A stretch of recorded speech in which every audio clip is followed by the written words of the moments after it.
J'ai aménagé dans cet appartement et depuis que je suis là, le chien il va partout sauf dans cette pièce. Et alors que j'essaye de l'y mettre, limite il me mordrait pour pas y aller. Donc elle Ouais. me dit ça. Donc moi, je dis il y a pas de problème, je viens et puis je fais la biologie. Donc je lui demande de partir avec le chien. Donc je fais tout mon travail énergétique, etc. Je vais pas aller dans le détail, mais effectivement il y avait de quoi nettoyer dans cet appartement. Alors les gens qui nous écoutent pourront dire c'est une histoire qui raconte, mais la dame est passée sur France Bleu avec moi, elle a témoigné et c'est assez intéressant. Donc quand la dame est revenue, bien sûr le chien n'est pas allé tout de suite parce qu'il faut qu'il s'approprie de nouveau les énergies du lieu. Mais elle m'a envoyé un message 3-4 jours après en me disant ça y est, le chien est rentré dans la pièce et même maintenant il y fait ses siestes.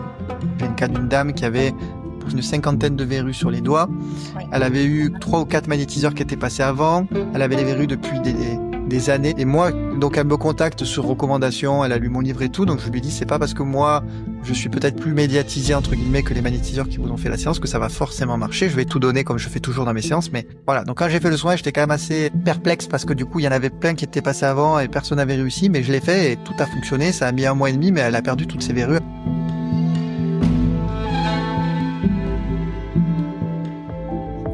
J'ai le plaisir de recevoir aujourd'hui Fabrice Ruiz, ancien enquêteur à la police judiciaire de Paris, aujourd'hui magnétiseur, énergéticien, géobiologue et formateur. Il est aussi l'auteur du livre Tout est énergie de chez Jouvence. J'ai envie qu'il nous raconte son parcours atypique, qu'il nous parle de son métier, de ses anecdotes et qu'il nous transmette ses conseils pour harmoniser nos propres énergies, mais aussi celles de nos lieux de vie. Bonjour Fabrice. Bonjour Nathalie. Comment vas-tu ? Bien, et toi ? Merci d'avoir accepté mon invitation. Eh ben avec plaisir, avec plaisir. C'est toujours un plaisir de pouvoir parler de ces domaines un petit peu au grand public. Donc c'est top. Pour commencer, est-ce que tu pourrais te présenter ? Oui, bien sûr. Alors, tu en as déjà un petit peu parlé dans l'introduction.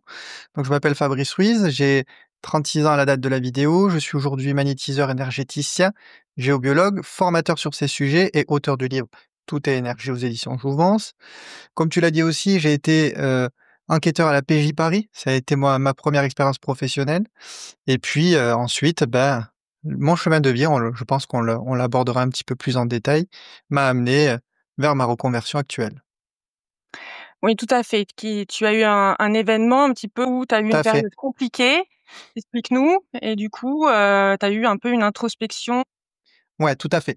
En fait, je suis pas passé directement d'enquêteur PJ à magnétiseur, donc j'ai quitté la police dans le cadre d'une disponibilité pour rejoindre la Haute-Savoie, où il y avait mon ex-conjointe, et c'est suite à entre guillemets, à ce premier changement de vie que j'ai fait déjà une première reconversion. Donc j'ai été directeur commercial dans l'automobile, pour être très précis. Et puis, mon ex-conjointe m'a quitté à l'époque, et c'est là où j'ai fait un retour sur moi, où je me suis documenté et où je me suis dirigé vers le monde des énergies. Tu avais vu d'ailleurs des médiums qui t'avaient dit que tu Tout à étais fait. fait pour l'énergie. Oui, après, il y en a beaucoup qui le disent, hein, de par des guidances, de par de la médiumnité. J'entends souvent ça, y compris dans mes formations, des récits où on m'a dit que j'avais ce potentiel, on m'a dit que j'avais ça en moi, mais en fait, on a tous ce potentiel en nous, en fait, qu'il faut exploiter, qu'il faut découvrir, et c'est souvent à l'origine d'un choc émotionnel que on s'en rend compte. Ouais, qu'on s'ouvre un petit peu, qu'on s'éveille et Tout du à fait. coup, ouais, tout à fait. Donc pour toi, quelle est la différence entre un magnétiseur et un énergéticien ? Il n'y a pas vraiment de différence, en fait. Hem, les termes sont appropriés pour chaque personne. C'est-à-dire qu'il y a plusieurs types de magnétiseurs, il y a plusieurs types d'énergéticiens, chacun va avoir sa pratique, chacun va avoir sa façon de travailler et il n'y a pas vraiment de législation, il n'y a pas de formation carrée qui va, on va dire, fixer, un magnétiseur travaille comme ceci, un énergéticien travaille comme cela. Par contre, après, on va dire de façon un peu large, c'est ce que j'explique dans le livre, mais c'est pas vraiment ça. C'est que le magnétiseur va travailler plutôt sur quelque chose de très ciblé. Exemple, une douleur, couper le feu, hem, une problématique de peau ou quelque chose où on a sur le corps, en tout cas, l'information. Et l'énergéticien, lui, va plutôt travailler sur quelque chose de plus global, sur quelque chose de plus peut-être émotionnel, sur plutôt la cause que la conséquence du problème. C'est ce que j'explique un petit peu? Mais c'est un petit peu vulgarisé la chose parce que c'est pas vraiment ça. Mmh. Disons qu'il va plus remettre les énergies, les Ouais, chakras en place, tout à fait. En fait, ouais.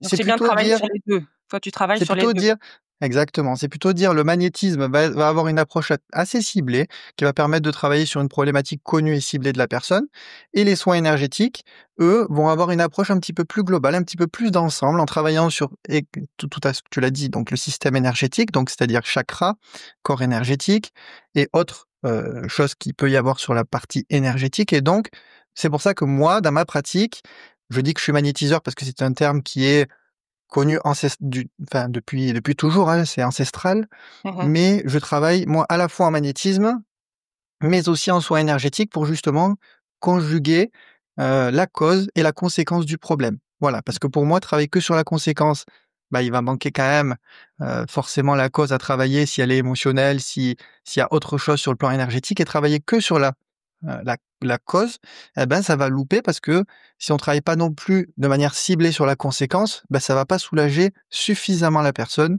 et ça va pas l'aider, heu, à mon avis, enfin dans ma façon de travailler en tout cas, de façon assez efficace sur son problème de santé.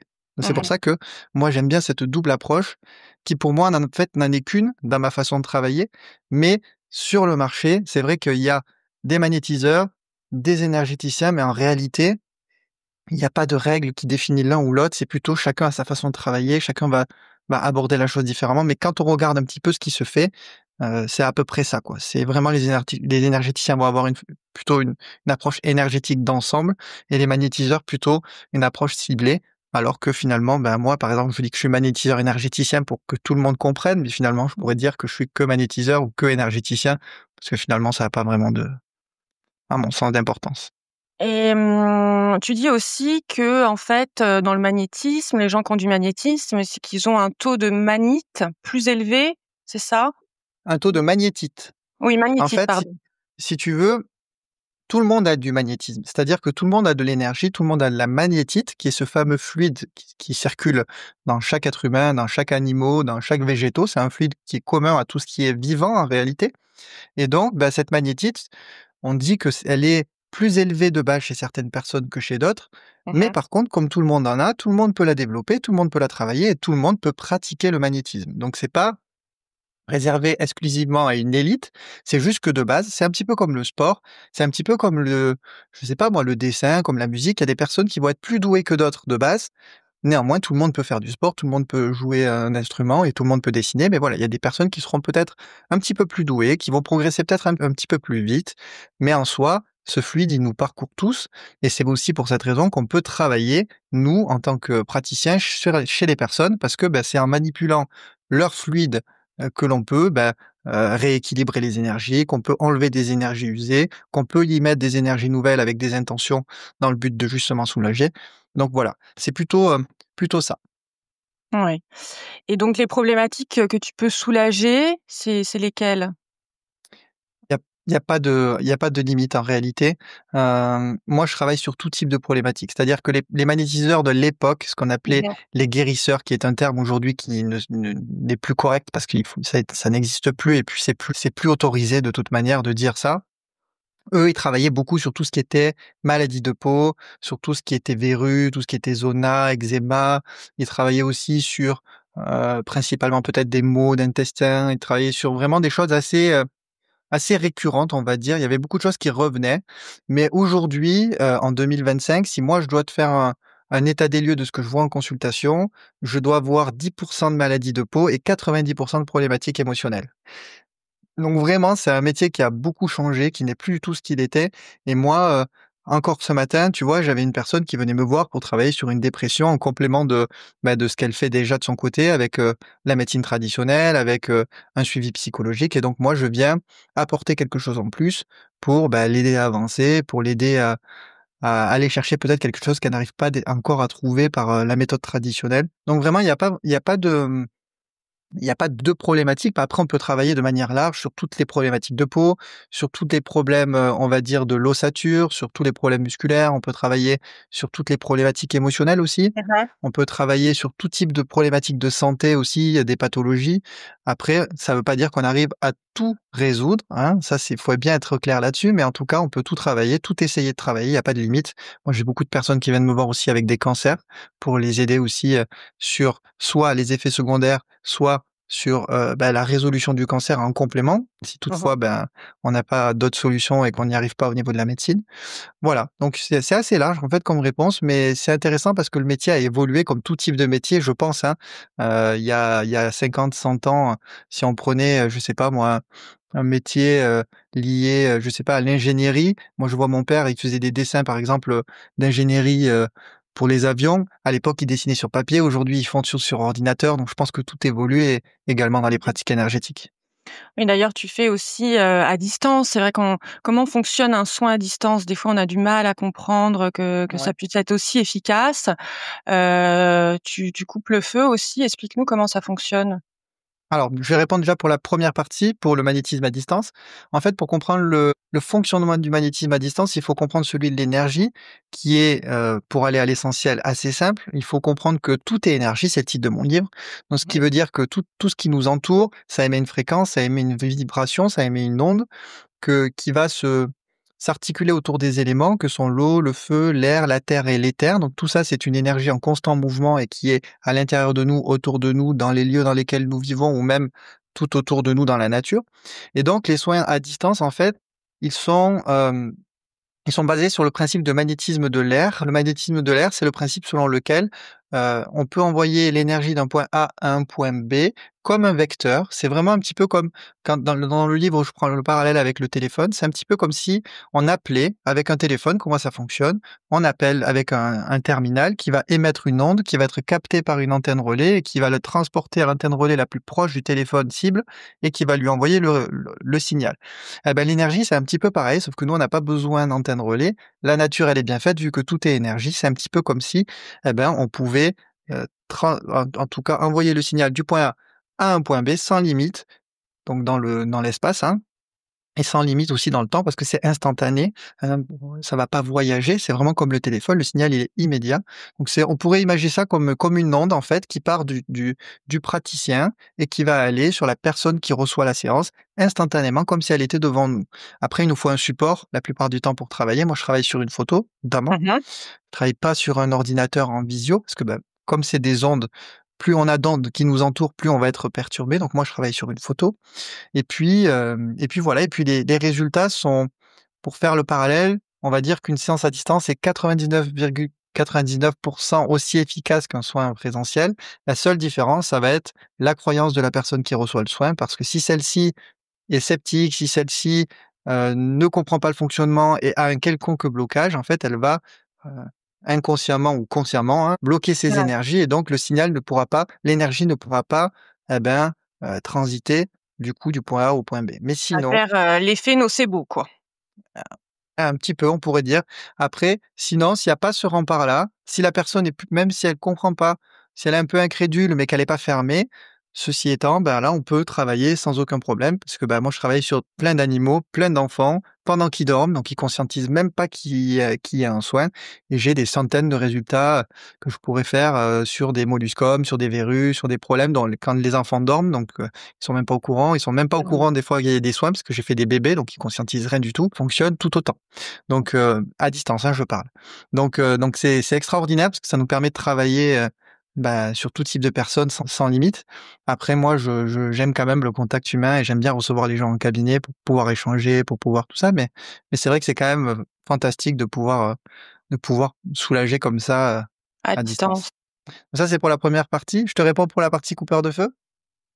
Oui, Allez, avec alors plaisir. pour les coupeurs de feu, c'est quoi déjà? Donc une personne qui coupe le feu, c'est une personne qui a développé sa capacité à soulager ou éteindre une douleur suite à une inflammation intérieure ou extérieure du corps.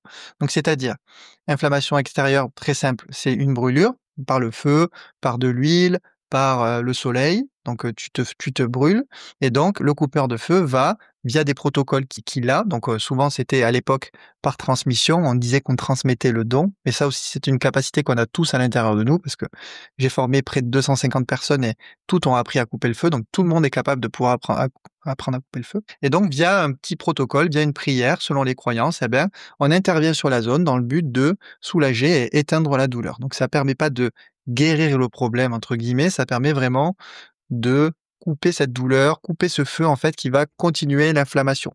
Et que ça peut être aussi une inflammation intérieure. Donc intérieure, on va retrouver une inflammation d'un organe, ça peut être une inflammation d'un muscle, ça peut être tout type d'inflammation qu'on peut imaginer. J'ai déjà coupé le feu sur des femmes pour des douleurs de règles notamment.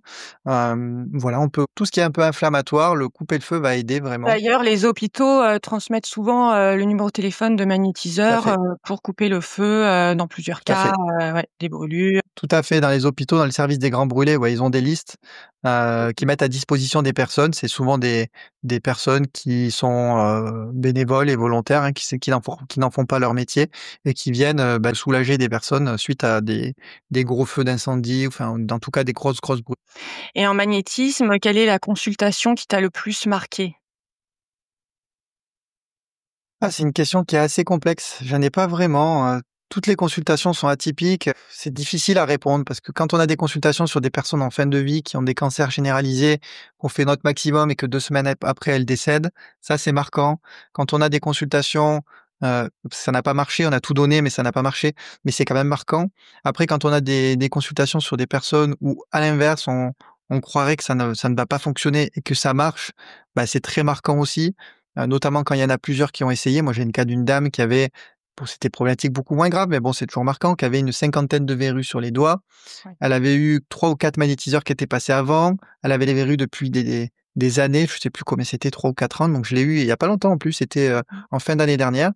Et moi, donc elle me contacte sur recommandation, elle a lu mon livre et tout, donc je lui dis: «C'est pas parce que moi, je suis peut-être plus médiatisé entre guillemets que les magnétiseurs qui vous ont fait la séance que ça va forcément marcher. Je vais tout donner comme je fais toujours dans mes séances», mais voilà, donc quand j'ai fait le soin, j'étais quand même assez perplexe parce que du coup, il y en avait plein qui étaient passés avant et personne n'avait réussi, mais je l'ai fait et tout a fonctionné. Ça a mis 1 mois et demi, mais elle a perdu toutes ses verrues alors que ça faisait des années. Donc ça, c'est assez marquant parce qu'on se dit: «C'est pas parce Wow. qu'il y a des gens qui sont passés avant que ça va pas marcher», et à l'inverse, quand moi j'y arrive pas, ça veut pas dire qu'il y en a d'autres qui ne vont pas y arriver, et c'est ça qui est beau dans ce milieu, c'est que il y a pas de personnes plus fortes que d'autres. Après il y a une explication à ça, mais c'est un peu complexe. C'est en fonction du niveau de notre magnétisme, donc tout est expliqué dans le livre parce que le magnétisme, il est découpé par rapport aux éléments. J'en ai un peu parlé quand j'ai expliqué comment Mmh. fonctionnait l'énergie, et en fonction, chaque personne va avoir un niveau d'élément qui va être plus élevé en fonction des activités qu'il va faire au quotidien, et donc il y a des magnétiseurs qui seront plus forts sur certaines problématiques que sur d'autres parce que, ils ont développé un magnétisme, par exemple, de feu qui est plus fort ou un magnétisme d'eau qui est plus fort, qui va leur donner, par exemple, une prédisposition plus élevée que d'autres sur tel ou tel type de Ouais, voilà. problématique. Ouais, ouais. Voilà, après j'ai eu fait plein d'animaux aussi, que c'était incroyable parce que les animaux ne parlent pas, et donc c'est toujours très intéressant de travailler sur des êtres comme ça qui ne se bloquent pas, ne peuvent pas parler, et quand on travaille sur eux et qu'on a des résultats qui sont positifs, ça fait toujours plaisir. J'ai pas vraiment une expérience qui m'a marqué, mais c'est vraiment, j'ai envie de dire, une pluralité de plein de petites choses qui font que parce que moi j'ai eu besoin en fait j'en ai parlé très brièvement dans la présentation, mais comme moi j'étais enquêteur à la PJ, j'ai eu besoin moi de comprendre aussi que ça fonctionnait par, des faits, et comme Ouais. moi ma vie elle était basée sur des faits avant, j'ai gardé ce côté cartésien qui est ma force aujourd'hui, et j'ai eu besoin de comprendre comment ça marche. J'ai eu besoin de comprendre que les résultats marchaient même sans l'effet placebo, parce que c'est souvent ce que disent les gens, hein: «Oui, ça marche, c'est effet placebo». D'accord, mais sur les chiens, sur les enfants, sur les bébés qui, eux, ne conscientisent pas, il Les est où plantes? l'effet placebo? Eh oui, donc les plantes aussi, j'ai fait plein d'expériences sur les plantes, donc j'en ai parlé dans d'autres podcasts, on pourra en parler si jamais, mais donc c'est vraiment des choses qui sont factuelles, qui fonctionnent et qui te font comprendre que, le monde des énergies, en fait, tout n'est pas explicable, mais c'est aussi ça qui fait que c'est beau peut-être, parce que Mmh. l'être humain veut tout comprendre, mais en voulant tout comprendre, on passe à côté de plein de choses, je pense, Mmh. et il y a plein de mystères quand même qui demeurent aujourd'hui sur le fonctionnement, que ça soit du pendule, de la radiesthésie, de plein de choses, et donc bon, il faut garder quand même un esprit cartésien, mais quand même rester ouvert, et voilà, je pense. Et c'est quoi le dénominateur commun d'ailleurs avec tes anciens métiers? Moi, je dirais, c'est l'accompagnement. C'est-à-dire Mmh. que quand j'étais en PJ, moi, je travaillais, ce qui m'animait, c'était pas seulement, le boulot d'enquête, c'était aussi de porter assistance aux victimes, parce que moi, j'étais confronté aux victimes aussi, que ça soit des victimes je vais pas faire de dessin là, mais que ça soit dans les crimes de façon large. Il y a une victime en face, quand tu as la victime face à toi, c'est quand même pas évident, surtout que moi, j'étais jeune, je suis arrivé en PJ, j'avais 25 ans, donc être face à des personnes qui ont été victimes de quelque chose de traumatisant, on parle pas de vol de sac à main, hein, on parle de quelque chose de très traumatisant, donc c'est vrai que c'est pas pas évident et je pense que cette fibre, je l'ai eue jeune et ça m'a permis de peut-être avoir cette empathie, cette compréhension de l'être humain, mais aussi cette force de garder ma posture parce que c'est pas évident d'écouter des histoires comme ça, sans plonger dans l'histoire de la personne, sans essayer de s'identifier. Et donc, je pense que vraiment chaque expérience a été intéressante. Quand j'ai été en PJ, j'y ai été 4 ans, donc ça j'ai vu plein de choses, il y a eu les attentats aussi, enfin il y a eu plein de choses parce que malheureusement j'ai eu, la période où il y a eu les 2 attentats, donc il y a eu pas mal de choses. Après j'ai été, donc directeur commercial dans l'automobile qui était un autre milieu où il y avait beaucoup moins de détresse vis-à-vis des victimes, mais qui avait quand même une vie d'une entreprise, avec les problèmes d'une entreprise, avec moi je dirigeais des employés, donc avec, les contraintes des uns et des autres. Donc c'était aussi intéressant parce que de comprendre le fonctionnement de l'être humain dans un autre cadre finalement, avec une autre posture, ça m'a beaucoup apporté, je pense. Et puis là, du coup, j'accompagne les gens, que ça soit en consultation dans leurs Tu as eu problèmes. ta période aussi un petit peu, compliquée aussi. Donc Ouais, là, bien tu sûr, comment tu as ça fait aide aussi. pour voilà, ça t'aide pour comprendre les gens en difficulté et comment tu as fait du coup pour, remonter la pente? En fait, moi, je suis quelqu'un qui a besoin de beaucoup de compréhension, qui aime bien, se documenter et cetera et donc moi, quand, j'ai pas peur de le dire, quand je me suis séparé de mon ex-conjointe où ça a été très difficile, j'ai consulté des professionnels, hein, qui m'ont aidé, à travers lesquels j'ai compris beaucoup de choses, parce que comprendre chez les autres, c'est bien, mais parfois chez soi, c'est plus compliqué donc le fait de comprendre des choses sur moi, ça m'a aidé aussi à ouvrir des portes peut-être qui n'avaient pas encore été ouvertes, à ouvrir, le champ des possibles que j'avais fermé parce que, le passé, était ce qu'il était et oui, effectivement, ce gros retour à soi, ce gros questionnement, cette capacité à essayer de comprendre ce pourquoi on est fait, ce qu'on aime vraiment et puis après aller chercher aussi soi-même son histoire, ses racines, c'est ce qui m'a permis de découvrir, indépendamment des messages des voyants et des médiums, parce qu'eux, ils disent beaucoup ça, en fait, mais en fait, moi, j'avais besoin aussi de comprendre moi tout seul, hein et donc c'est là où je me suis documenté, où je me suis aperçu que mon arrière-grand-mère et mon grand-oncle étaient des magnétiseurs déjà, que j'avais ça aussi, que j'avais, depuis des années cette capacité en moi que j'avais pas utilisée parce que je démagnétisais des trucs et tout ça depuis toujours, en fait donc mais pour moi, tout le monde faisait ça, en vrai donc jusqu'à présent, ça n'était pas et en fait, ça s'est amplifié après la séparation où vraiment j'ai commencé à me doc j'ai commencé à faire plein de recherches sur le sujet, à faire des tests et cetera et donc oui, ça aussi, ça aide forcément. Ça aide aussi de passer par quelque chose de compliqué. Soi-même aussi, ça aide pour aider les autres, mais c'est pas forcé. Tu Mmh. sais, en PJ, nous, les psychologues qui accompagnent les victimes, elles n'ont pas toutes été victimes de viol ou d'attentats. Ça veut pas dire qu'elles vont pas pouvoir aider les gens, hein. Bien sûr. Donc ça veut pas dire, mais ça aide. C'est vrai que ça aide. Quand tu traverses Mmh. quelque chose de difficile, que toi-même t'es passé par quelque chose de difficile, ça aide aussi pour accompagner. Mais il faut aussi cette fibre. Il y a pas que ça. C'est ce que moi je dis souvent. Je dis tout le monde a le potentiel de pratiquer le magnétisme, mais tout le monde ne sera pas magnétiseur parce que c'est 2 choses différentes. Pratiquer le magnétisme chez soi, sur son entourage, sur ses enfants, sur ses animaux, sur ses amis, c'est facile parce que on les connaît et les aider, ça pour nous, ça coule du bon sens parce que c'est nos proches. Mais faire ça tous les jours, au quotidien, sur des gens qu'on connaît pas, qui vont nous déverser leur détresse chaque jour, il faut être fait pour ça. Et donc c'est pour ça que moi je dis que magnétiseur, c'est comme un psychologue, on est des confrères en fait, hein. C'est juste qu'on travaille sur des plans différents, mais tout le monde n'est pas fait pour ça. Et d'ailleurs, comment tu fais, pour, te protéger avant une séance et te «nettoyer» entre guillemets après une séance? Alors là, c'est délicat de d'expliquer tous les protocoles, là sur un podcast, qui plus est audio, Mmh. mais j'utilise moi 3 canaux de protection, on va dire, pour aller Mmh. à l'essentiel. Après, les gens pourront faire leurs recherches et puis dans mon deuxième livre, on en parlera, qui va sortir au mois de novembre, j'explique tout ça et je donne du coup les protocoles. Mais moi, j'utilise déjà pour me protéger ce que l'on appelle des techniques de protection. Donc c'est des techniques qu'on va soit visualiser, soit matérialiser avec les mains, qui ont pour but de créer une protection autour de nous avec une intention bien précise qui va nous permettre de justement ne pas être impacté par les énergies des autres, et ou les influences négatives extérieures que l'on peut retrouver dans les lieux. Voilà. 2e canal que j'utilise, c'est les prières de protection. Les prières, ça peut être des prières soit dites de lumière sans consonance religieuse, soit des prières religieuses pour ceux qui ont des croyances précises et qui vont, par la puissance des mots, créer une intention qui va amener là aussi une protection.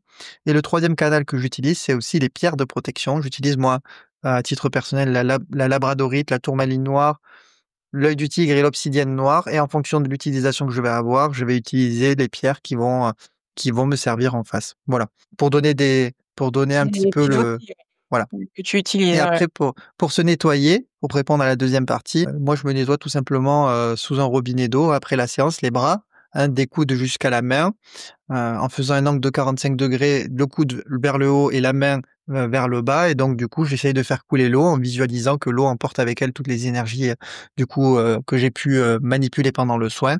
Après parfois j'ai, un pavé de sel ou alors tout simplement avec du produit, lavant, ça fonctionne aussi très bien et après vous pouvez faire aussi, moi c'est ce que je fais, la douche de lumière, faire la même chose mais le soir on prend notre douche. Ça peut donner déjà des premiers. Visualiser la lumière, autour de nous. Tout à fait, avec l'eau qui coule, qui emporte avec elle, du coup, toute. La visualisation et l'intention, c'est, très présent dans le magnétisme et dans l'énergétique, le pouvoir de la C'est pas visualisation. très présent, c'est pour moi, le nu le la chose numéro 1 en fait, Mmh hein. mh. Contrairement à certaines pratiques énergétiques et c'est pour ça moi que je citerai pas les pratiques, c'est pas le but, mais il y a certaines pratiques énergétiques qui, disent parce que Mmh. c'est il y en a pas qu'une, on envoie l'énergie, elle fait ce qu'elle veut. Sauf que ça, pour moi, c'est pas bon parce que l'énergie qui fait ce qu'elle veut, elle peut nourrir aussi des choses qu'il faut pas, elle peut aller là où il faut pas et moi, Mmh. je pense que mettre de l'intention, c'est mettre toute notre force aussi mentale dans ce qu'on fait et le pouvoir de l'intention, pour moi, c'est la chose la plus puissante qui puisse exister sur notre planète, y compris dans la loi de l'attraction, y compris dans tout. Tout tourne autour de finalement l'intention qu'on va mettre, la vibration qu'on va du coup dégager suite à cette intention. Donc pour moi, c'est même la chose la plus importante. C'est ce que je transmets à mes formations. Si le geste, il est pas comme ça, il est un peu comme ça, si l'angle de ta main, il est pas parfait, mais que ton intention, par contre, elle, est parfaite, ça passera pareil. Je suis pas au geste au centimètre. Donc, contrairement à ce qu'on peut penser. Donc, c'est vraiment, oui, la puissance de l'intention en premier, parce que c'est le plus simple. L'intention, c'est une phrase mentale, donc ça, c'est plus simple à faire.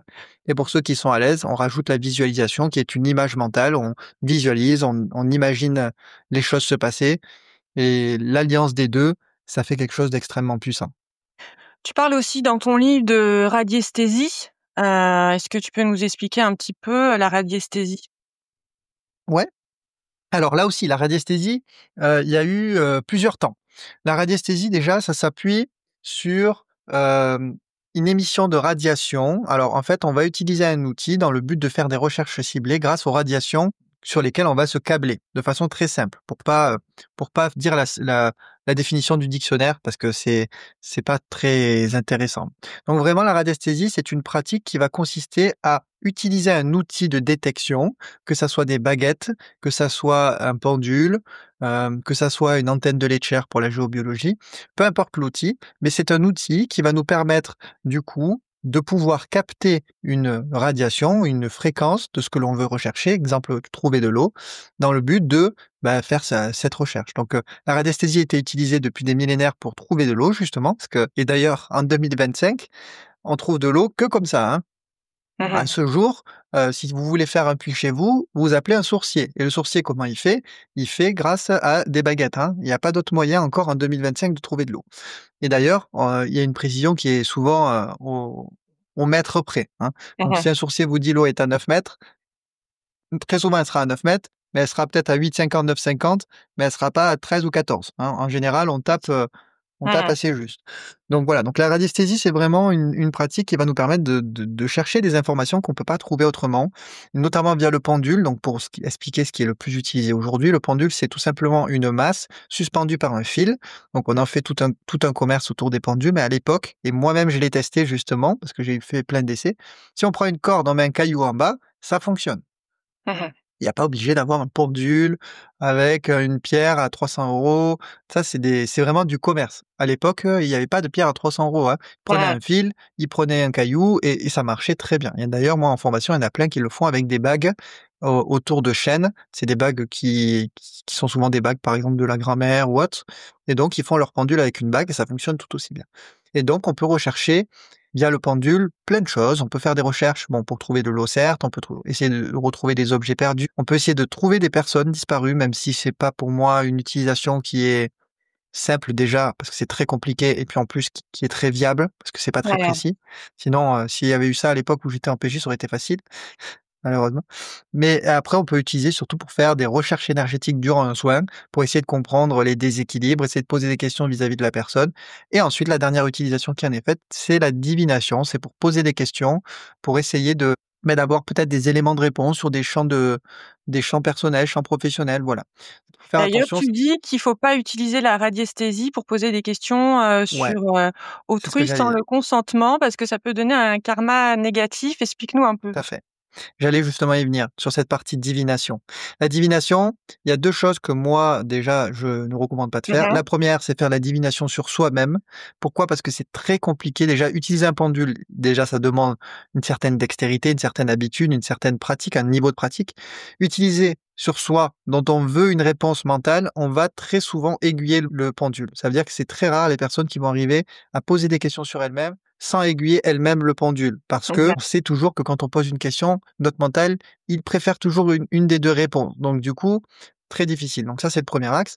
Et le second, oui, effectivement, on ne peut pas poser de questions sur, et d'ailleurs ça va aussi pour les cartes, hein, la cartomancie, c'est interdit en énergétique de travailler sur une personne sans son assentiment.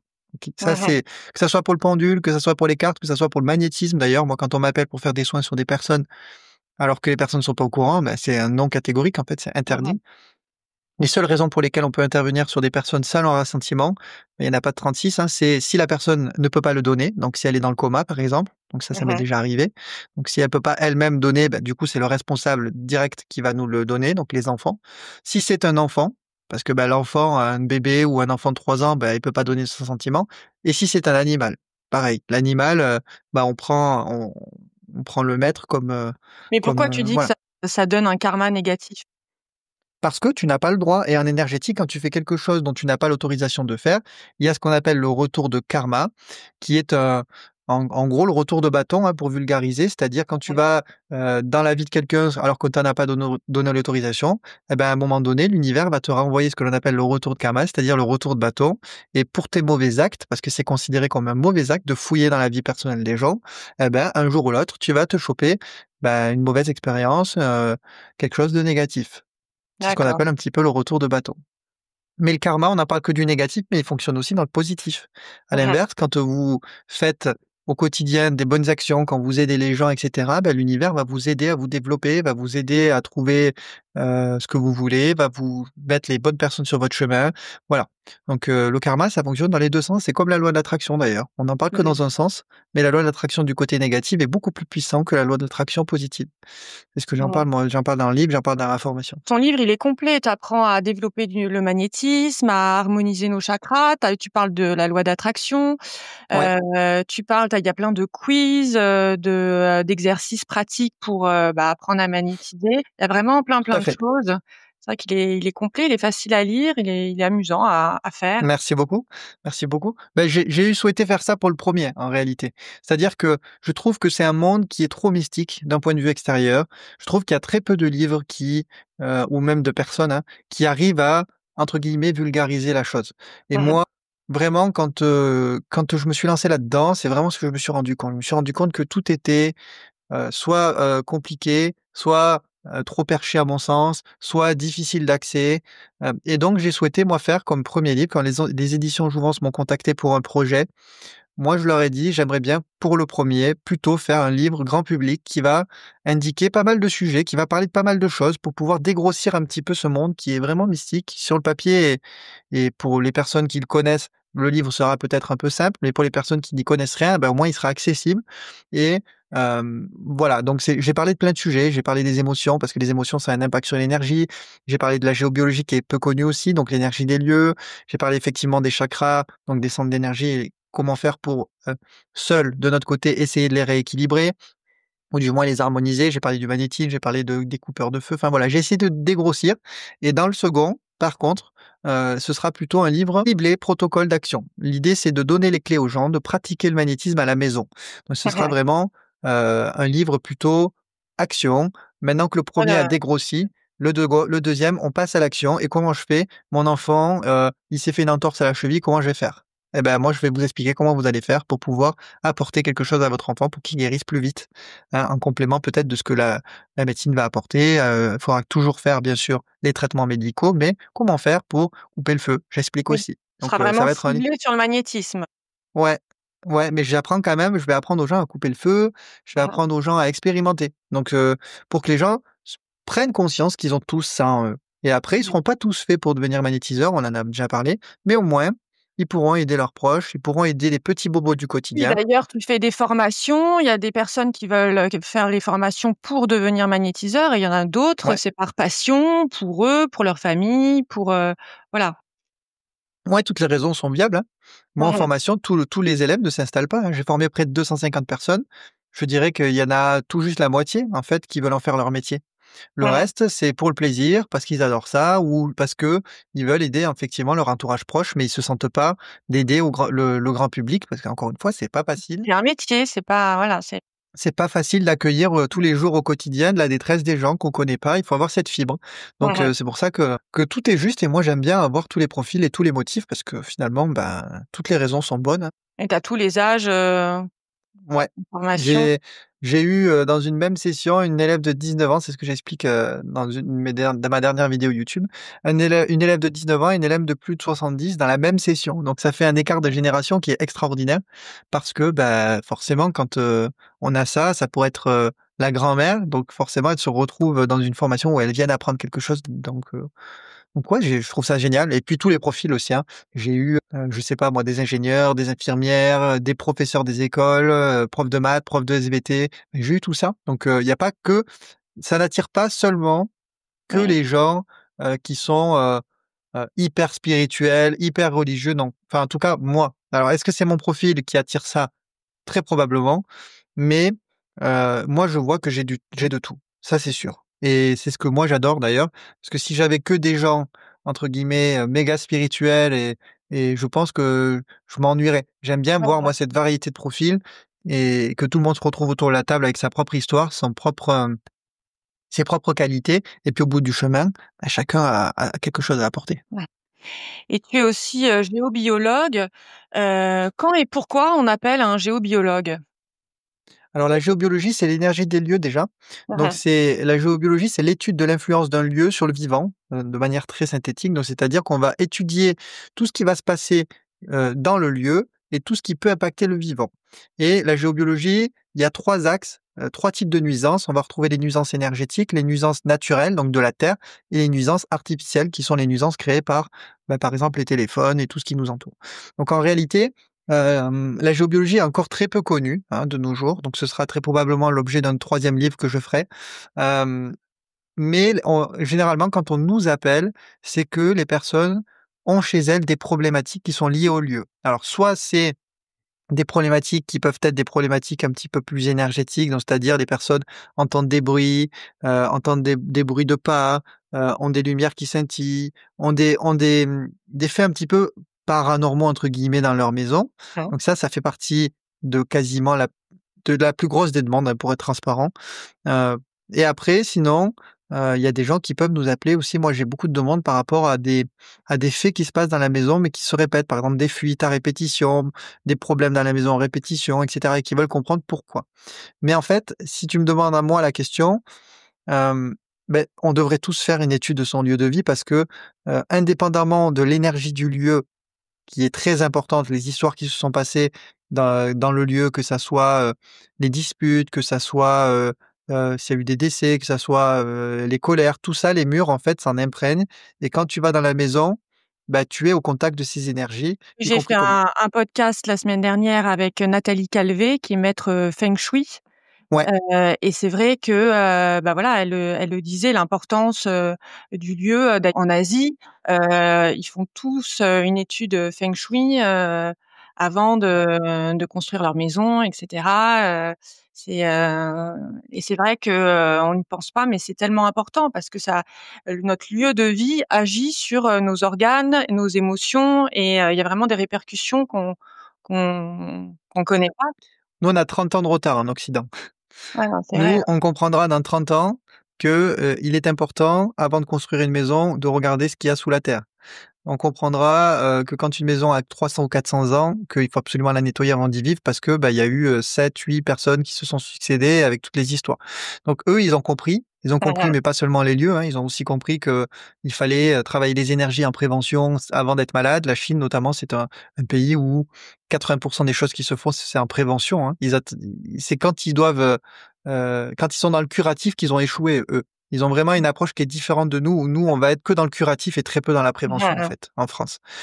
Donc c'est une culture qui est bon, après en Inde, c'est un peu pareil, enfin, c'est des cultures qui sont complètement différentes, mais ils ont beaucoup d'avance là-dessus par rapport à nous. On y viendra, moi j'en suis sûr. Ils font ce rapprochement aussi, comme toi avec les 5 éléments d'ailleurs.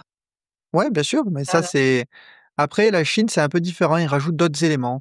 Ils rajoutent le bois, enfin bon, il y a d'autres éléments, Oui, c'est mais différent, mais c'est quand même un mmh, rapport avec les éléments qui nous ah oui, bien sûr, et prendre, on va dire chaque, l'extérieur, tout à l'intérieur, fait, ouais. Mmh, mmh mh. tout à fait, pardon. C'est intéressant, ouais. Donc tu es aussi passeur d'âme?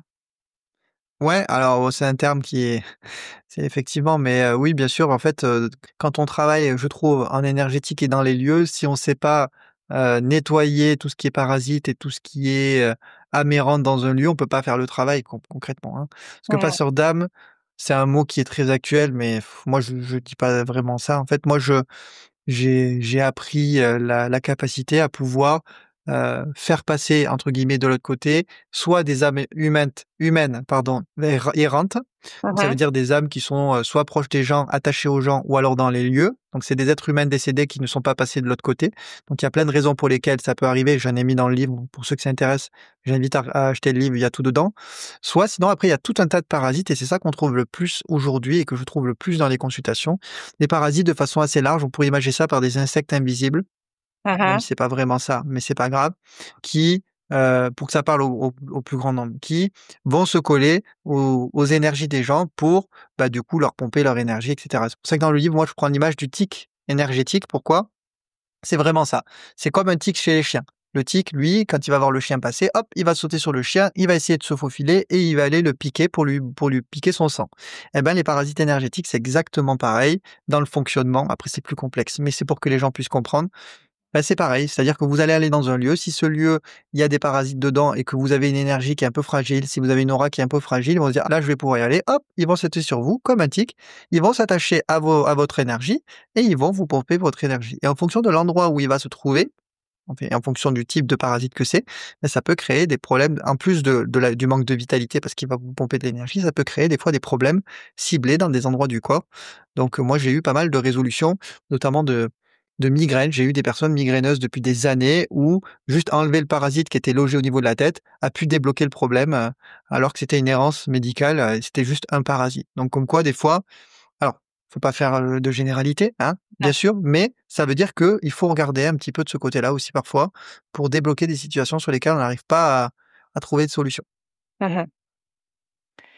Et quels conseils tu donnes pour, bah, nettoyer son lieu de vie, l'entretenir, ou quand on emménage, qu'est-ce qu'il faut faire? Alors, moi, si vous me demandez, moi, je serais dans la team de dire: «Il faut demander à quelqu'un qui sait faire Oui, c'est et faire. qui, avant l'aménagement, de venir nettoyer votre lieu, avant d'y poser ses valises». Pour moi, c'est fondamental. C'est ce que je fais d'ailleurs quand, moi, je prends un nouveau lieu. Là, je suis déménagé dans Aix-en-Provence il y a 7 mois. Avant même de poser les meubles, je suis venu avant, j'ai pris tout mon matos et alors que tout était vide, j'ai tout nettoyé, j'ai tout fait avant d'amener moi-même mes meubles. Bon, ça, ce serait l'idéal. Après, pour les personnes qui n'ont pas le budget et veulent, pardon, une solution un petit peu plus simple, vous pouvez le Mmh. faire vous-même. Alors moi, j'utilise par exemple l'encens, hein, l'encens qui est très intéressant pour pouvoir purifier les lieux, donc c'est l'usage de la fumigation, hein. Donc ça, c'est ancestral. Et je n'utilise pas la sauge blanche parce que c'est un encens dont l'odeur me déplaît, j'aime pas trop l'odeur. Alors je ferme la porte tout de suite, hein, la sauge blanche n'ouvre pas de porte astrale parce que ça c'est n'importe quoi ce qui se dit là sur les réseaux. Donc s'il y a des gens qui utilisent la sauge blanche, vous pouvez l'utiliser en toute, tranquillité. Ils utilisent ça dans toutes les cultures du monde depuis des milliers d'années. Si ça devait ouvrir des portes, on le saurait déjà depuis longtemps. Donc ça a circulé sur les réseaux, il suffit qu'il y ait une personne qui le mette et aujourd'hui la puissance des réseaux fait que. Donc ne vous inquiétez pas, vous pouvez utiliser de la sauge, mais c'est un encens qui a une odeur particulière. Moi personnellement, j'utilise le benjoin, qui est un encens qui est très utilisé en énergétique et par les géobiologues parce que c'est une odeur qui est un petit peu plus neutre. C'est un encens qu'on peut utiliser dans un encensoir avec un charbon et des grains, hein, des cailloux de benjoin. Donc moi je vous conseille déjà d'utiliser ça, c'est-à-dire de pas utiliser le petit bâtonnet parce que le petit bâtonnet c'est bien pour du petit entretien mais pour purifier un lieu ça suffira pas. Donc il faut essayer de trouver un encensoir, un charbon et des graines de benjoin, par exemple, pour pouvoir purifier votre lieu assez efficacement.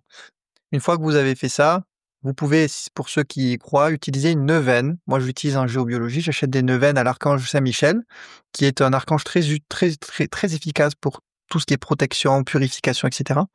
Donc, vous pouvez acheter une neuvaine à l'archange Saint-Michel et l'allumer, la laisser brûler pendant 9 jours, et bien évidemment émettre l'intention que, ben, cette neuvaine puisse permettre, faire ce travail. Et après, ben, il faut, faire les recommandations, qu'on nous dit déjà de manière physiologique, hein, aérer tous les jours, tout ça, c'est hyper important, même Ouais, sur le du plan confort, énergétique. oui, c'est sûr. Ouais, ça c'est hyper important parce que c'est pas seulement pour la qualité de l'air, c'est aussi pour la qualité des énergies du lieu. Aérer, ça fait rentrer l'air. L'air, c'est une énergie, on l'a vu, médecine de l'air, donc ça renouvelle aussi un peu les énergies du lieu. Donc aérer tous les jours, y compris l'hiver, c'est fondamental. Et puis après, quand c'est plus important, je peux pas vraiment donner de conseils parce qu'il faut plus de technique, il faudrait Ouais, voilà, bien donc sûr. s Ouais, mais en tout cas, si en déjà vous aérez entretien bien votre déjà, lieu, voilà. voilà. Si vous utilisez un peu d'encens, si vous êtes croyant et si ça vous parle, vous pouvez utiliser la neuvaine de temps en temps, c'est très efficace. Voilà, et puis le sel aussi, vous pouvez utiliser le sel, mettre du sel aux 4 coins, de la maison, dans des gobelets et puis le changer assez régulièrement avec l'intention de faire comme une barrière un petit peu énergétique, ça c'est aussi intéressant. Voilà pour les recours de base et puis après si c'est plus important, il faut faire appel, je pense, Un à un professionnel qui professionnel, est proche de oui, chez vous. sûr. Voilà. Et pour atténuer les nuisances, artificielles telles que la Wi-Fi, micro-ondes et cetera, qu'est-ce que tu recommandes? Moi personnellement, je recommande d'utiliser les pierres. Mmh mh. Il y a des outils qui sont sortis, hem, c'est un peu controversé, ça s'appelle le CMO. Mmh. Pour ceux que ça intéresse, je vous invite à regarder CMO sur internet. Je sais pas trop pour ça. Moi, personnellement, j'utilise les pierres. Il y a 2 pierres qui sont très efficaces pour les ondes, que sont la tourmaline noire et la shungite. C'est 2 pierres qui ont vraiment des propriétés très intéressantes pour ça. Donc moi, ce que je fais, ce que je recommande, c'est de poser une petite pierre sur chaque appareil émetteur. Donc, vous achetez, je sais pas, une dizaine de tourmalines noires, par exemple, d'une taille de quelques centimètres et vous posez la tourmaline noire au pied de chaque appareil qui émet des ondes. Vous pouvez le poser sur votre micro-ondes, sous votre télé, sur votre box Wi-Fi, sur votre Linky. Je tourne les yeux parce que je regarde un peu chez moi, enfin voilà. C'est à peu près tous les endroits où je les ai posés. Par contre, les pierres et la tourmaline noire notamment absorbent, donc il faut les purifier une fois par semaine. Donc une fois par semaine, vous récupérez toutes vos pierres, vous prenez une assiette, vous mettez du gros sel, un chiffon, vous posez toutes vos pierres dessus et les autres que vous pourriez avoir d'ailleurs, hein. Vous les laissez par exemple, la nuit Mmh. et le lendemain matin, au soleil doux, vous les mettez en exposition une petite demi-heure, trois quarts d'heure, du soleil matinal à 8 heures du matin et vos pierres sont reparties pour la semaine qui suit. Voilà, donc si vous le faites régulièrement, ça va permettre de couper une partie, parce qu'on peut pas couper 100% des ondes, c'est impossible, mais Mmh. Mais une atténuer grosse déjà. partie. Voilà, ça va permettre d'atténuer une grosse partie. Et est-ce que tu aurais, une anecdote, marquante, quand tu as fait une intervention en géobiologie entre un avant et un après, peut-être à nous partager? Ouais, en géobio, j'en ai une pour le coup, qui m'a beaucoup marqué parce que c'était un animal qui était à l'origine de ça. J'en ai raconté d'ailleurs quand je passais à la radio à l'époque. Mmh. Heu, j'ai fait une géobiologie dont la demande était une dame qui me demandait de faire la géobiologie de son appartement dans lequel elle venait d'emménager et que son chien refusait de rentrer dans une pièce. Donc, Mmh. la demande était très précise, c'est-à-dire j'ai emménagé dans cet appartement et depuis que je suis là, le chien il va partout sauf dans cette pièce et alors que j'essaye de l'y mettre, limite il me mordrait pour pas y aller. Donc c'était quand même assez marquant. Donc elle Ouais. me dit ça. Donc moi, bah, je dis: «Il y a pas de problème», je viens et puis je fais la géobiologie, donc je lui demande de partir avec le chien, donc je fais tout mon travail énergétique et cetera. Je vais pas aller dans le détail, mais effectivement, il y avait de quoi nettoyer dans cet appartement et ça, c'est assez marquant parce que du coup, bah, c'est factuel pour moi, encore une fois. Alors les gens qui nous écoutent pourront dire: «C'est une histoire qu'il raconte», mais la dame est passée sur, si vous voulez, sur France Bleu avec moi, elle a témoigné et c'est assez intéressant et du coup, bah, j'ai fait mon travail. Donc quand la dame est revenue, bien sûr, le chien n'est pas allé tout de suite parce qu'il faut qu'il s'approprie de nouveau les énergies du lieu, mais elle m'a envoyé un message 3 4 jours après, en me disant: «Ça y est, le chien est rentré dans la pièce et même maintenant, il y fait ses siestes». Il donc ça veut dire que finalement, l'action que j'ai menée a eu un vrai impact parce que ça faisait peut-être un mois ou un mois et demi qu'elle était dans cet appartement, il voulait pas y aller et moi, quelques jours après, il y va. Donc ça, c'est vrai que c'est très marquant pour se Ouais. dire: «Ouais, il se passe quelque chose». Parce que l'animal, ça reste un animal, c'est pas un être humain, encore une fois. Il a pas vu ce que j'ai fait parce qu'ils sont partis et Mmh. donc moi, ça a été, une géobiologie très marquante parce que, bah, indépendamment des phénomènes paranormaux qu'on peut imaginer, c'est factuel, il y a un animal et puis voilà et puis moi quand j'y suis retourné chez cette dame, après pour, une autre raison, j'ai vu le chien du coup, effectivement rentrer dans la pièce donc pour moi c'était formidable. Et d'ailleurs, tu dis que les chiens aiment, les endroits positifs, Ouais, à tout à fait. contrario des chats. Tout à fait, ouais, c'est très intéressant les animaux dans les lieux. Je vous invite à regarder les vôtres. Les chiens ne se poseront jamais sur un endroit qui émet du négatif. C'est-à-dire que eux, ils vont fuir le négatif et ils vont toujours essayer d'aller sur du positif. Exemple, si vous posez un panier dans une pièce et qu'il y va jamais, c'est que le panier est posé probablement sur une source d'eau, pas forcément paranormal, hein, mais Mmh. il peut être posé sur une source d'eau, sur un courant tellurique, parce qu'il y a plein de choses que la Terre va émettre, hein. Je ne suis pas rentré dans le détail parce que c'est complexe et puis si ça intéresse les gens, bah, ils pourront retrouver dans le livre, mais voilà. Donc le chien, lui, il va sentir, donc il va pas y aller. Donc il suffit juste de déplacer le panier et puis si on voit qu'il y va dessus, bah, on sait que là, il y a un point géopathogène. Les chats, c'est l'inverse. Les chats, eux, on dit qu'ils ont une «polarité négative» entre guillemets. Pourquoi? Parce que ils vont aller se positionner naturellement sur les points qui vont émettre du négatif. Donc ça, c'est assez intéressant. Après, bien sûr, faut pas non plus parce que les chats, en fonction de où vous posez, s'il se pose à côté de vous, bon, c'est plus où il va se poser quand, bah, je suis pas là ou quand je le regarde pas. Et Mmh. ben s'il se pose tout le temps à un endroit précis, il faudra bah, moi, quand je fais une géobiologie, quand je vois un chat, c'est la première question que je pose, c'est: «Où c'est qu'il se pose?» quand Mmh. vous êtes pas là. Comme ça, je vois directement les points et pareil, je pose la même question quand je vois des chiens: «Où c'est qu'il ne va pas? Est-ce qu'il y a des endroits où il ne se couche pas?» parce que pour moi, c'est des vrais indicateurs, quoi. Ouais, j'en parle aussi dans le livre, mais c'est très intéressant, ouais. Les animaux et les enfants sont sensibles à tout ça. Sauf que les enfants, ils ont moins leur libre arbitre, quoi. C'est-à-dire que l'enfant, le lit, s'il est posé, il est posé et il va y dormir quoi qu'il en soit. Après, ça peut perturber son sommeil, ça peut perturber tout ça, mais il va quand même y aller. Que l'animal, lui, il a le choix de fuir. C'est-à-dire que l'enfant apprend quand il y a des problèmes de sommeil, quand il voit des ombres, quand il voit tout ça, il faut les écouter vraiment. C'est-à-dire beaucoup de parents disent: «Non, mais il se passe rien», ils ferment tout de suite l'enfant. Et Mmh. alors que, il faudrait plutôt l'écouter. «Ah bon, tu vois des ombres? À quelle heure? Quand? Où? Combien?» et moi, je pose la question parce que des fois, moi, on m'a appelé pour ça, ou c'était l'enfant qui, du coup, voyait des choses et donc bah, j'avais dit, «Posez des questions un petit peu plus précises, comme ça, moi, ça me donne aussi des indications». Effectivement, eux, ils voient tout ça jusqu'au moment où ils rentrent à l'école et où, bah, on ne leur apprend à réfléchir que par leur mental, la réflexion et l'analyse et plus par leur intuition et leur ressenti. Mmh mh. C'est vrai. Et comment nous, on peut se protéger quand on va dans un lieu, perturbé, chargé, comment on peut, qu'est-ce qu'on peut faire? Bah, c'est la même protection que j'ai dit tout à l'heure, finalement. Vous Mmh. pouvez utiliser les 3 canaux de protection. Vous pouvez faire des techniques, des prières et mettre des pierres sur vous, comme si vous alliez faire un soin. Mais quand vous allez dans un lieu, bah, vous faites la même chose. C'est moi ce que je fais personnellement. Avant de faire une géobiologie, bien sûr, je le fais avant de partir. Mais si je vais dans un lieu qui est très chargé, exemple un supermarché, avant de partir aussi, ou sur le chemin, des fois je le fais sur le parking quand j'ai oublié de le faire, je fais mes petits prières en marchant, j'ai mes pierres dans les poches et puis j'y vais et puis voilà. Donc ça, les personnes très sensibles, parce qu'il y en a, hein, moi j'en ai en formation qui m'expliquent que oui, depuis toujours, elles ont des sensations, dans les lieux et cetera. Souvent, ça révolutionne un peu leur vie, parce que ça leur permet de vivre un peu plus normalement quand on prend conscience que finalement, on peut s'en protéger. Est-ce qu'il y aura un autre sujet que tu voudrais aborder, pendant ce podcast? Je sais pas, je pense qu'on a On a parlé fait de le beaucoup de choses. tour. Après, hem maintenant, moi, de ce que je peux voir en formation, parce qu'il y a beaucoup de personnes qui vont écouter ce podcast dans le but d'aussi de peut-être, eux, comprendre des choses sur eux, s'ils sont sur le bon chemin, et cetera. Si j'avais un mot à dire, c'est par rapport aux histoires que j'ai vues, c'est même si vous n'êtes pas encore lancé, même si vous n'avez pas encore fait le pas, continuez d'avancer. En fait, c'est important parce que c'est pas parce que vous lancez pas maintenant, parce que vous avez pas les moyens, parce que vous avez pas les conditions nécessaires que vous vous lancerez pas après et vraiment gardez en tête que si c'est pas maintenant, c'est que c'est pas le bon moment et donc il faut pas s'en vouloir de pas y arriver à le faire maintenant et il faut pas s'en vouloir de le faire trop tard aussi. Parce que moi, j'ai aussi des récits qui me disent: «Ah mais si j'avais su, j'aurais fait plus tôt», mais en fait, plus tôt, tu ne pouvais pas, tu étais pas aligné, tu étais pas OK avec ça, comme moi, en fait. Ma histoire de vie, elle m'y a amené, Il y a pas mais de hasard. il y a pas de hasard, en fait, tout est plus ou moins écrit et donc ne jamais se juger, mais surtout continuer d'avancer. Si c'est quelque chose qui vous parle, continuez d'avancer, continuez d'avancer, continuez d'avancer. Mmh. Après, il y a pas de il y a pas de mauvaises raisons, voilà, pour ne pas se lancer, mais il faut être, en tout cas, aligné et voilà. Après, je pense qu'on a parlé un petit peu de tout. Je sais pas, est-ce que toi, tu as des questions supplémentaires, que tu Oui, voudrais, bah, après je voudrais, savoir si tu avais un livre à nous conseiller, autre que le tien? Peut-être? Bah, ça dépend ce que les gens vont rechercher en réalité.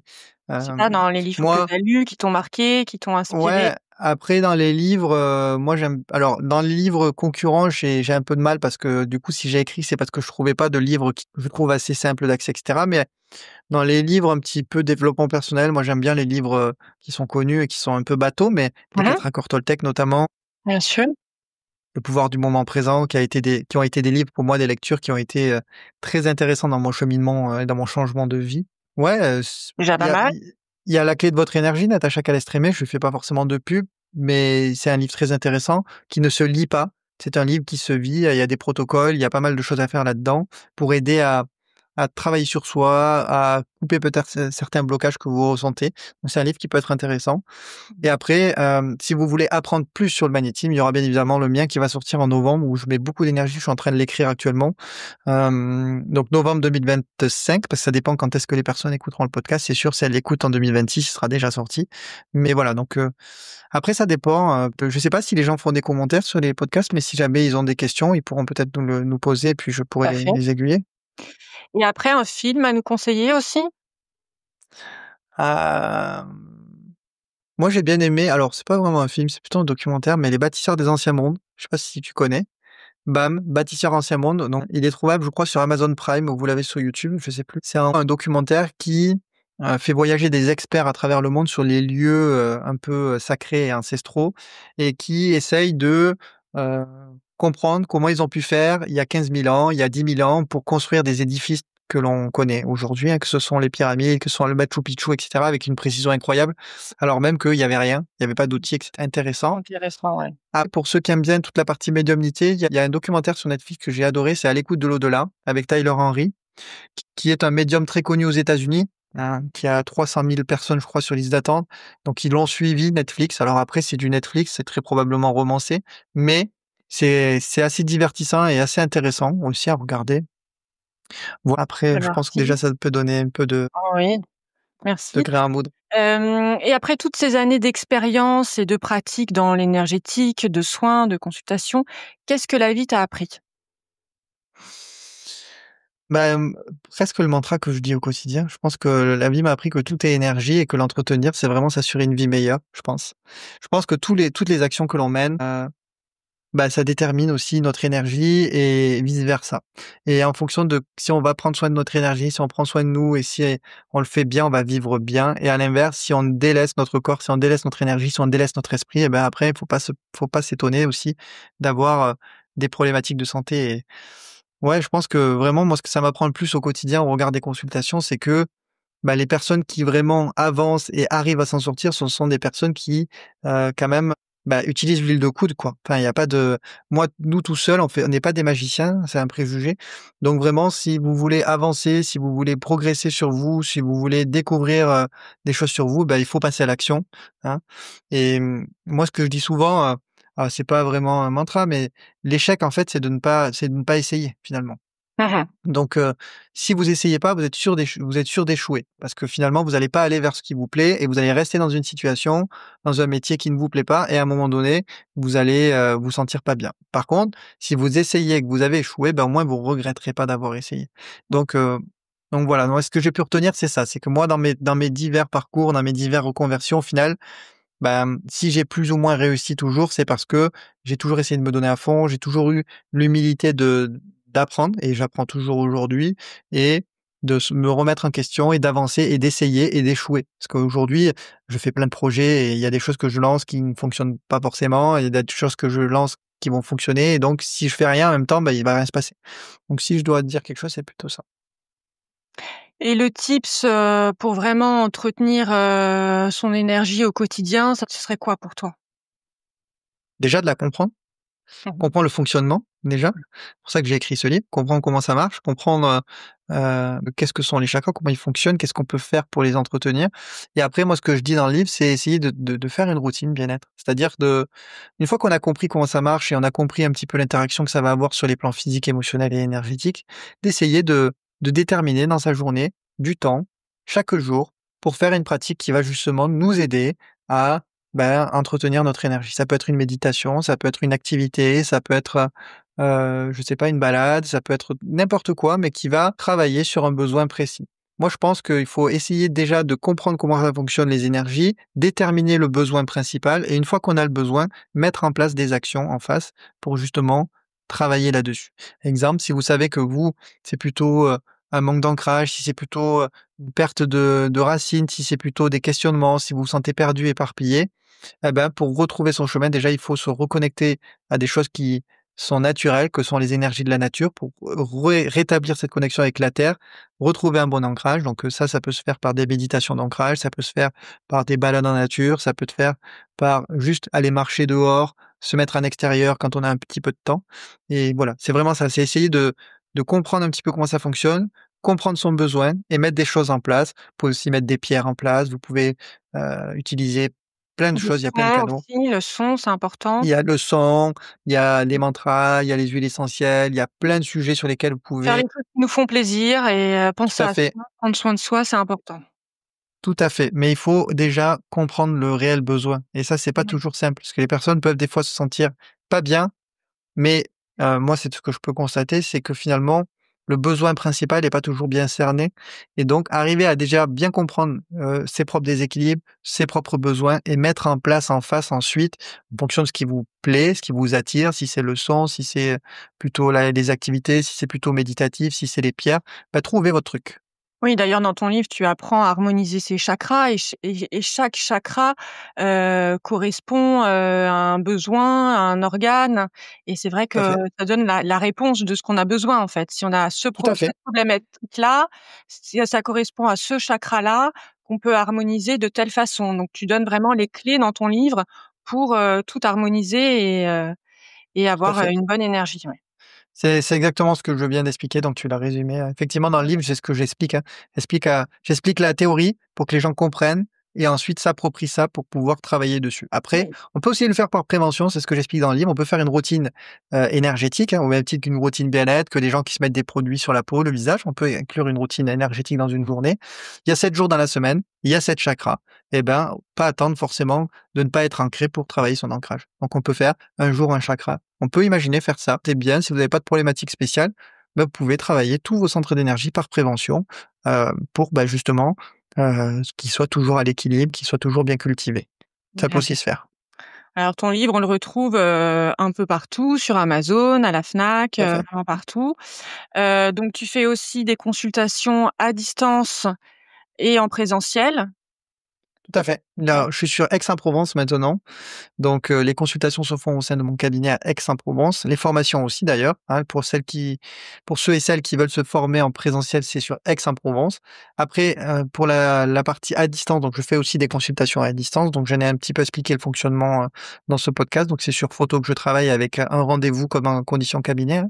Mmh mh. Et après, pour ceux qui peuvent pas se déplacer mais qui veulent se former, je fais également des formations en ligne, via une plateforme e-learning qui, vous permet, même si vous pouvez absolument pas vous déplacer, d'apprendre, de pratiquer de votre côté. Même si moi, je préconise toujours de venir en présentiel, mais après il y a des personnes qui ne peuvent pas parce que, ben, faut pas se libérer du temps. Mmh. Mais voilà et après la géobiologie, tu en as pas parlé, mais je c'est pas mon activité principale parce que c'est vrai que c'est pas beaucoup connu, donc c'est pas là où il y a le On plus connaît de le feng demandes. shui, mais la géobiologie, c'est moins. Ouais, c'est moins connu, mais j'interviens, principalement dans le 13 et après je peux faire des interventions un peu plus loin, mais après ça dépendra aussi, en fonction d'où ça se trouve. Je vais pas traverser la France pour une géobiologie, ça va Oui, coûter beaucoup plus cher à la personne.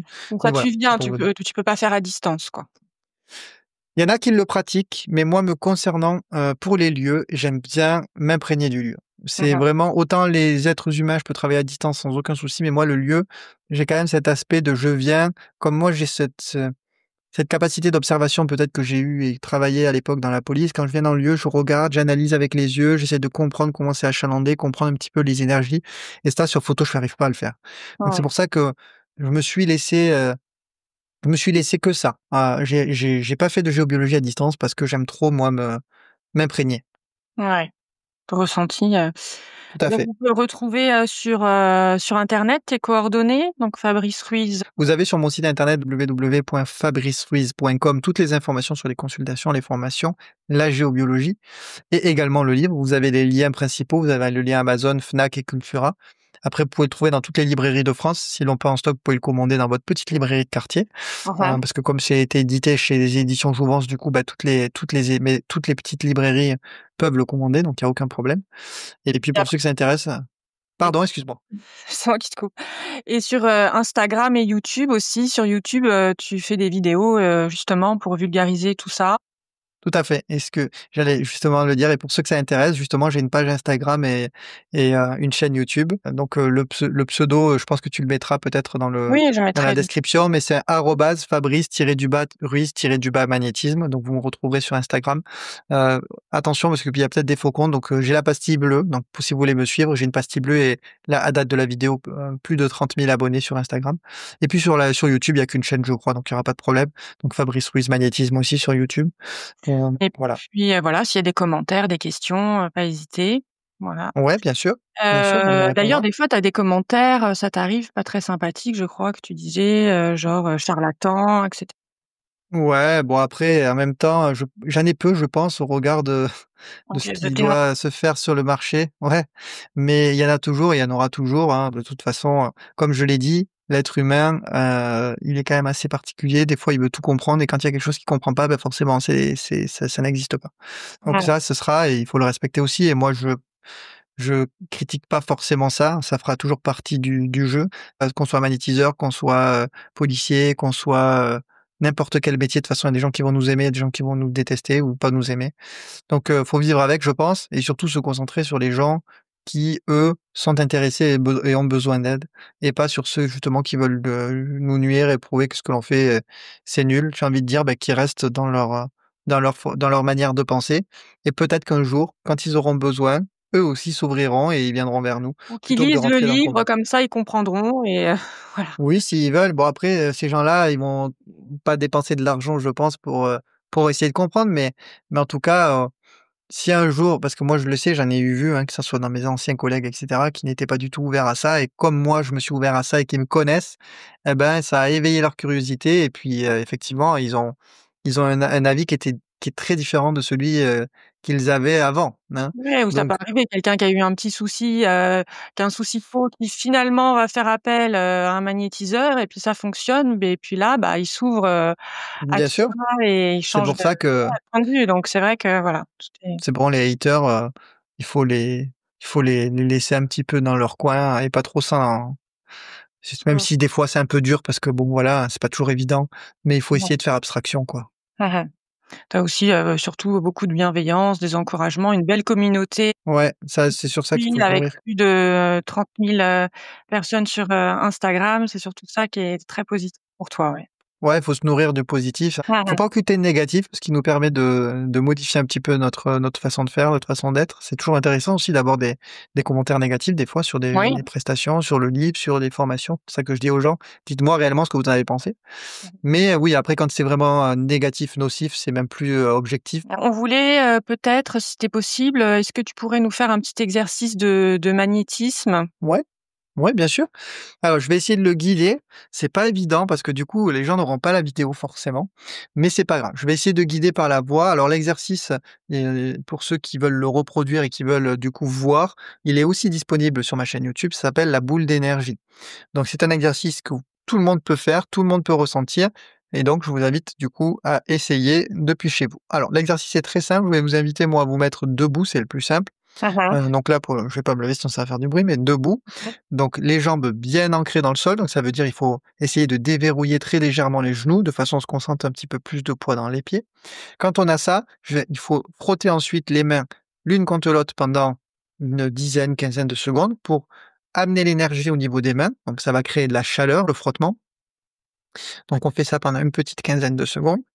Et quand on sent que nos mains sont bien activées, bien chaudes, on va les mettre, de part et d'autre, face à face, comme s'il y avait un ballon au milieu des 2, face à nous et comme si on tenait un ballon, une boule ou n'importe, hein, on va y mettre l'intention de créer une boule de lumière entre nos 2 mains. Donc ça on prend la taille d'un ballon de foot, par exemple, nos mains face à face, le regard entre les 2 mains et on émet l'intention de créer une boule de lumière pendant une quinzaine, trentaine de secondes. Une fois que on sent qu'il y a quelque chose qui se passe entre nos mains, on peut faire des petits mouvements de va-et-vient très lents, comme si on essayait de ressentir s'il y avait cette boule entre nos mains. Et là, ce qui se passe généralement, c'est on peut sentir une petite résistance, comme s'il y avait quelque chose qui résistait entre nos mains. Je sais pas si tu le sens. C'est léger, mais on le sent, oui. Après, il faut le faire de manière concentrée, posée, et cetera, mais on le sent. Donc ça, c'est vraiment l'énergie que vous pouvez ressentir, que vous créez comme une boule, que vous pouvez visualiser aussi d'une couleur entre vos mains. Et donc, une fois que cette boule, elle est bien créée, soit vous pouvez lâcher, soit vous pouvez amener cette boule à un endroit ciblé du corps avec l'intention que celle-ci, ben, du coup, agisse sur une douleur, j'en sais rien, par exemple de genou, et cetera. Voilà, donc ça permet vraiment de ressentir un petit peu l'énergie entre ses mains, de manière simple. C'est accessible à tous, il faut juste bien se poser, se concentrer, potentiellement même pour ceux qui ont un peu de mal avec les yeux ouverts, vous pouvez fermer les yeux, c'est pas très gênant pour cet exercice et essayer de vraiment ressentir dans les mains cette petite, sensation de résistance. Et puis Et pour ceux après qui ont mettre besoin l'intention et la visualisation pour, ce qu'on a envie de Ouais, faire. même la visualisation n'est pas forcément nécessaire, hein. Juste avec l'intention de créer, normalement la boule se crée assez facilement et avec le rebond, quand on fait vraiment le mouvement de rebond, on est censé sentir quand même cette petite résistance qui se matérialise, soit dans la paume de main, soit au niveau du moi ça se sent au niveau un petit peu du coude. Voilà. Donc Donc après il si faut on veut essayer. magnétiser, par exemple, un genou, après on met autour du genou et Ouais. on se dit quoi? Alors après, moi, donner des pratiques comme ça sans expliquer comment se protéger, et cetera, attention. Bah, Mmh. quand c'est envers vous-même, ça va. Essayez de pas trop magnétiser n'importe qui sans savoir vous protéger, et cetera. Attendez d'apprendre un petit peu plus, mais sinon, effectivement, vous pouvez tout simplement mettre vos mains autour du genou, comme une petite boule d'énergie que vous créez autour de votre genou avec l'intention que l'énergie, ben, en fonction du problème que vous avez, vienne soulager votre douleur. Exemple, si vous avez, je sais pas moi, une fracture, ben, vous pouvez mettre que la fracture se consolide comme intention, hein. Que Mmh. l'énergie qui sort de mes mains consolide la fracture, par exemple. Vous restez pendant quelques minutes autour de votre genou en pensant à décharger vos mains toutes les minutes parce que sinon les mains vont devenir très crispées et vont se charger en énergie. Donc, vous déchargez vers le sol vos mains toutes les minutes et puis vous revenez au niveau de votre genou et vous faites ça pendant 3, 4, 5 minutes. Et tous les jours, et normalement votre genou, il devrait, si ça fonctionne, aller un petit peu mieux de jour en jour. On n'a rien Voilà. à perdre de toute façon, ça vaut le coup d'essayer. C'est gratuit, ça prend 3 minutes, 4 minutes de temps, donc pourquoi pas essayer. Bon. Tout à Beh, fait. écoute, merci infiniment Fabrice pour ton partage, passionnant et puis pour tes conseils. C'était vraiment un plaisir d'échanger avec toi. Merci à J'espère, toi. à bientôt avec ton prochain livre que tu Ouais, viendras me voir. bah, oui, pourquoi pas, pourquoi Hem, pas. merci beaucoup. Merci à toi Nathalie et puis au plaisir, ouais, de se revoir pour présenter ce mot. Merci, à bientôt. À bientôt. Et voilà, c'est déjà la fin de cet épisode. Merci de m'avoir accompagné jusqu'au bout. Votre présence me touche infiniment. Et si vous avez apprécié cet épisode, partagez-le avec vos amis. Pour ne pas manquer nos prochains invités passionnants, abonnez-vous dès maintenant sur Spotify, Apple Podcast ou votre plateforme préférée. Une note 5 étoiles m'aide énormément. Et pour encore plus de contenu et d'échanges, rejoignez-moi sur notre page Instagram Ondes Lumineuses. En attendant, je vous envoie plein de bonnes ondes et je vous donne rendez-vous au prochain épisode.